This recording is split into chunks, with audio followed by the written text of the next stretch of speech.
Life అనేది చాలా చిన్నది. తలుసుకున్నా ఊహించుకున్నా వినడానికి లైఫ్కి వెనకదిరి ఆలోచిస్తే అది ఎంత ఉండదు.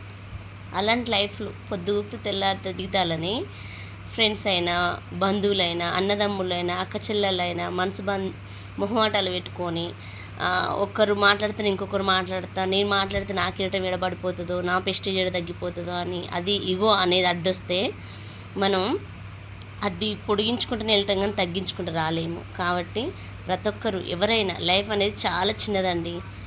ఎవరు మాట్లాడకపోతే ఎవరు మాట్లాడలేదు అనే రూల్ అయితే ఏం లేదు. కొంచెం తగ్గితే తప్పేం లేదు. అక్క చెల్లెలు అన్నదమ్ముల విషయం అంటావా, ఒక్క అమ్మ నాన్న మీద ఉన్నప్పుడు ఒక గర్భంలో ఒక కడుపులో పుట్టిన పిల్లలు పెరిగి పెద్దోళ్ళు అయ్యో ఇంటోళ్ళు అయినంత మాత్రంలో వాడెంత ఇది ఎంత వాళ్ళెంత వీళ్ళెంత అనుకొని బంధుత్వాలు దూరం చేసుకోవద్దు. చిన్ననాటి గొడవలు పెట్టుకొని మనస్పర్ధాలు పెట్టుకొని దూరం బంధాలు వస్తట్టు మొహం పక్కకేసేసి మాట్లాడుకోకుండా ఉండడాలు చెయ్యొద్దండి. అలా అనుకుంటే అది పొడిగించినట్టయితే కానీ తగ్గదు.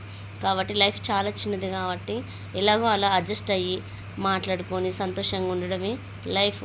వచ్చినాడు ఏం తీసుకురాలేదు, పోయినాడు ఏం తీసుకెళ్ళాం.